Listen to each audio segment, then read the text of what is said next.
A while ago, I promised a friend that I would introduce her to a manga that is basically the Pokemon Isekai. Well, here it is. You heard that right, gentle viewer. This is the Pokemon Isekai. Welcome once again to Musings by Danon. If you're new here, welcome. My name is Danon. I'm currently reading over 600 manga and light novels, and my two favorite genres are fantasy and romance. So on this channel, we talk a lot about both of those genres. But we tend to look more into story structure and tropes rather than how cool the fight scenes are, or how great the animation or artwork is. Which brings me to the subject of today's video, Isekai Monster Breeder. Also, and I know it's annoying to keep hearing this, but statistically, if I don't ask you to like and subscribe, the video does get fewer subscribers. Oh, one more quick announcement before we get started. I'm going to be streaming on this channel. It'll mostly be Final Fantasy XIV, but you're more than welcome to pop in and talk about manga. Honestly, about half my streams are spent talking about manga, anime, or whatever else chat wants to talk about. Don't let the title fool you. Even though several of the characters in this series are, as the kids say, submissive and breedable, this is an ecchi series, not a hentai. Mostly.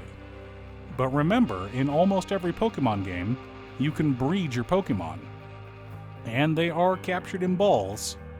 Now, the most annoying part about Pokemon is throwing your balls a bunch of times and not catching anything. But what if you had a 100% success rate?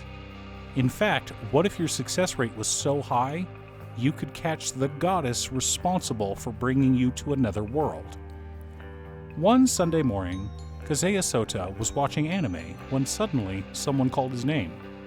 He turns around and finds himself facing a beautiful goddess. Of course she's beautiful. She's Aphrodite, the goddess of beauty. And she is here to guide him to the world he's being sent to. Our poor boy didn't even get to finish watching the episode. And since this series was first published in March of 2020, that means he was probably watching Toilet Bound Hanako-kun. And he didn't get to finish it. Oh well, he didn't miss much. I mean, I'd feel bad if it was Railgun. Anyway, back to the story.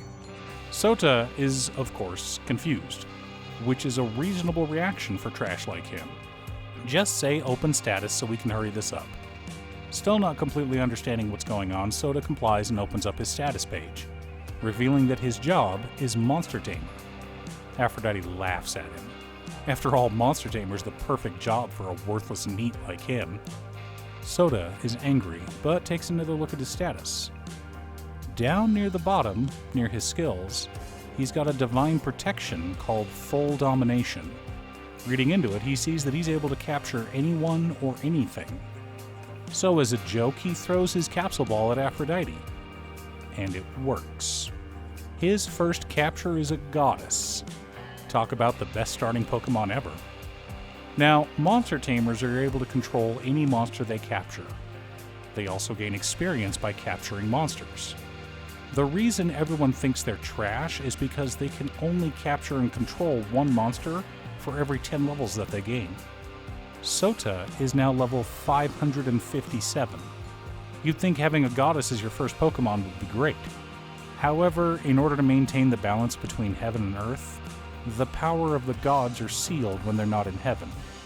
So poor Aphrodite is unable to defeat even a lowly goblin. The best part about this series is that the manga is complete and only 79 chapters. It's broken down into 3 overall arcs.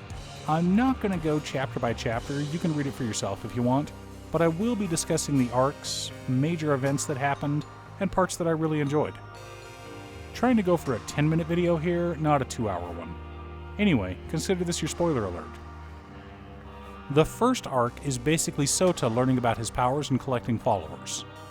Because he's level 557, he can get 55 goblins. He collects over 30 of them on the way to town and, after becoming an adventurer, sends them out to collect herbs for the standard herb gathering quest. He also captures some wolves as well. This entire arc is pretty standard. Newly isekai'd character visits the Adventurers Guild, joins up, goes on some basic adventures while he learns to control his new power. One of the abilities he learns is evolution. He can merge monsters to form new ones. Similar to Pokemon breeding, but without the Dittos. But only some monsters can merge. He eventually takes his small army of goblins and evolves them into stronger goblins. But he was unable to merge the wolves with them. After a few chapters, he finds a girl in a tree. They gently bring her down, and Sota finds out that she has an arrow in her shoulder. He also sees that her name is Carolina Burton and that she's 732 years old.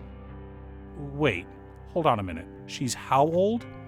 Anyone, person, monster, or god who is inside the capture ball is healed. So, since Carolina is injured, they figure the best thing for her is to capture her and then have her recover her injuries in the ball. Carolina joining the party marks the second part of the series. Now we get to see the fall of man.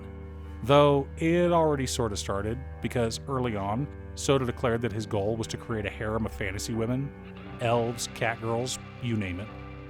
As many girls as possible. That way, when he finally defeats the Demon Lord and gets to go back home, he can take his girl Pokemon with him to live in Japan. I'm sure the Japanese government will have no problem with a bunch of fantasy creatures living in a one-bedroom apartment in Shibuya. But now that he's got Carolina, a mysterious vampire girl with lots of power, he starts to show signs of being a bit ruthless. Specifically, right after Carolina wakes up, Sota's walking around town and doing some shopping. He sees a young girl selling apples and buys a few from her, but soon after has a much less pleasant encounter. Sota runs into a slaver. Of course there's slavery. It's an isekai after all. But at least the slavers in the series are irredeemable bad guys. Ignore the fact that our main character has enslaved a goddess, a tribe of goblins, a pack of wolves, and a demon girl. Anyway, the slaver demands if Sota knows anything about this girl, showing him a picture of Caroline. Sota lies, but keeps an eye on the slaver, especially after seeing how everyone's afraid of this guy. Soon after, the slaver sets his eyes on the little girl selling apples. Sota can't let this fly, so he captures him. Obviously, this creates a power vacuum as the slaver was also a crime lord in the city. But we'll see the ramifications of this later on down the road. But fortunately, Sota now has the raw materials to mutate his wolves. This, to me, was some epic level foreshadowing for the future. Sota doesn't want to kill a defenseless human, no matter how much of a scumbag he was.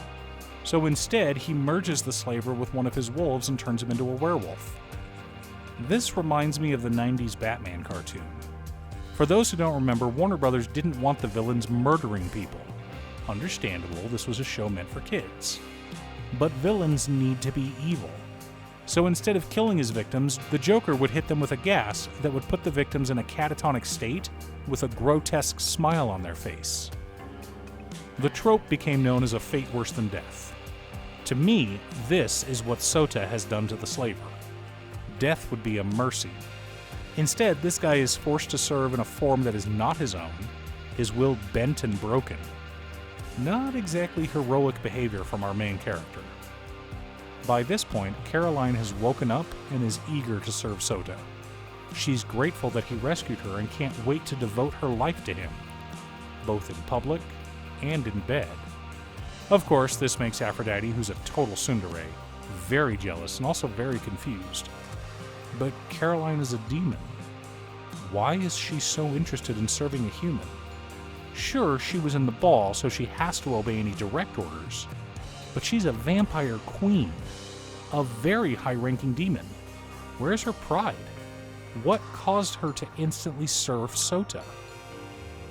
Of course, it takes several chapters for us to finally get all of Caroline's backstory. At first she claims she was just a maid who worked for the Demon Lord before he was defeated. Well, actually, she was the head maid. Okay, in reality, she was much higher ranked than that. Now, I could go over the end of the series, but I think we've reached a good stopping point. There's still plenty to discover, and an entire arc I haven't gone over yet. We get to meet a cute gnome blacksmith who helps Sota arm his army of goblin knights and champions.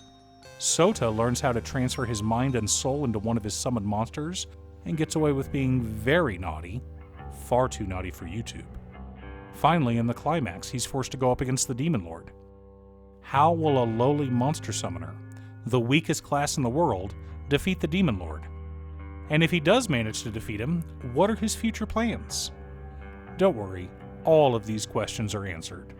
Unfortunately, this series doesn't have an official English release. But as I said earlier, it is complete, so go give it a read. If what I've said so far sounds interesting, I promise you'll enjoy the series.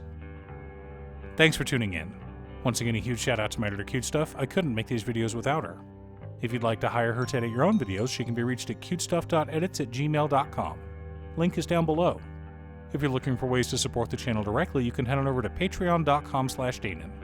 There are several tiers to choose from. You can pick an anime or manga for me to do a video about, or you can join our monthly manga club.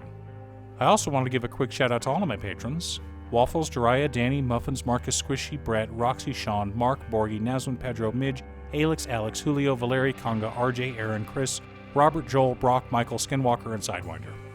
You guys are awesome. I post anime or manga videos often, or you can click here to watch additional videos. Again, thanks for watching, and I'll see you all again next time on Musings by Danon.